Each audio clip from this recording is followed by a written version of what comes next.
ঘোমটা দিয়ে কেন কনেকে ঢেকে রাখা হয়েছে সেই প্রশ্নে জর্জরিত এবার ঈশান অনুশ্রী। হ্যাঁ বন্ধুরা, ভিডিওতে লাইক দিয়ে দেখতে থাকুন। যে মুহূর্তে কিনা ছাদনা তলায় বরের মুখোমুখি কনেকে আনা হয়, ঠিক তার পর মুহূর্তে সমস্ত লোকেদের একে অপরের মুখোমুখি দাঁড় করানো মাত্রই সমস্ত কনেরা যখন কিনা স্বাভাবিকভাবেই দাঁড়ায় এবং হঠাৎ করেই একজন কনে যখন কিনা অস্বাভাবিকভাবে হঠাৎ করে এত বড় একটা ঘোমটা নিয়ে বিয়ের পিড়িতে এসে হাজির হয়, ঠিক সেই সময় ইন্দ্রাণী গাঙ্গুলি আবারও বিয়ে থামিয়ে দেয় এবং বলতে থাকে যে দাঁড়াও এক মিনিট। ঈশান, তুমি আমাকে বললে যে না, এরা নাকি নিজেদের ইচ্ছাতেই একজন চেহারা পরে এসেছে, তাহলে এবার আমাকে তুমি নিশ্চয়ই এটা বলবে না যে কোনেও নিজের ইচ্ছাতেই এত বড় একটা ঘোমটা টেনে এসেছে এবং এদের দুজনের বিয়ের আসল রহস্যটা কি সেটা আমাকে বলবো। আমার তো বেশ এখন মনে হচ্ছে যে কিছু একটা তো গরমেল আছে এখানে। ঠিক সেই সময় শঙ্কর যখন বলতে থাকে যে হ্যাঁ গো দীপালি, কর্তামা কেন বুঝতে পারছে না যে এই বিয়ের ছাদনাতলায় রীতিমতো আয়ুষ এবং কুসুমি আছে, তাহলে এই সমস্ত কিছু জেনেও সে এতবার কেন প্রশ্ন করছে বলো তো। ঠিক সেই সময় দীপালি বলতে থাকে সর্বনাশ করেছে, এবার যদি কোনো মতে শঙ্করদা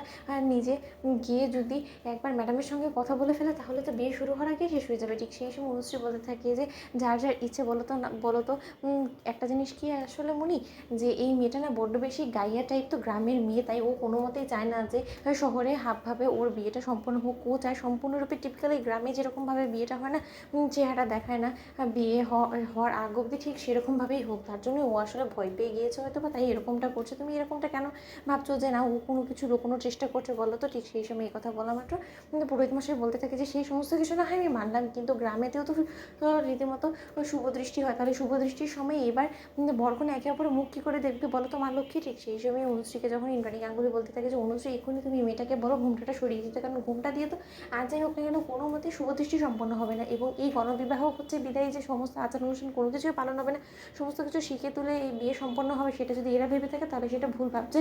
একজন চেহারা পরে এসেছে, সেও মুখ থেকে বসে আছে, একজন রীতিমতো এরকম করে ঘোমটা টেনে বসে আছে, এরকম করে শুভদৃষ্টি হয় না, মালা বদল হবে, কোনো কিছুই হবে না। না না না, তুমি বরঞ্চ সরিয়ে দাও। ঠিক সেই সময় ইন্দ্রাণী গাঙ্গুলি যখন কিনা নিজেই আগ্রহ করে এসে এই ঘোমটা তুলে দিতে নেয়, ঠিক সেই সময় অনুশ্রী হাতটা চেপে ধরে এবং বলতে থাকে যে মনি, তুমি কেন এরকমটা করছো বলো তো। সবার এই বিয়ের ইচ্ছেগুলোকে তো আমাদের প্রাধান্য দেওয়াটা প্রয়োজন, না হয় ওদের গণবিবাহ হচ্ছে কিন্তু তাই বলে ওদের কোনো নিজেদের সকাল্লা থাকবে না, প্রাইভেসি থাকবে না, সেটা কী করে হতে পারে বলো তো মনি।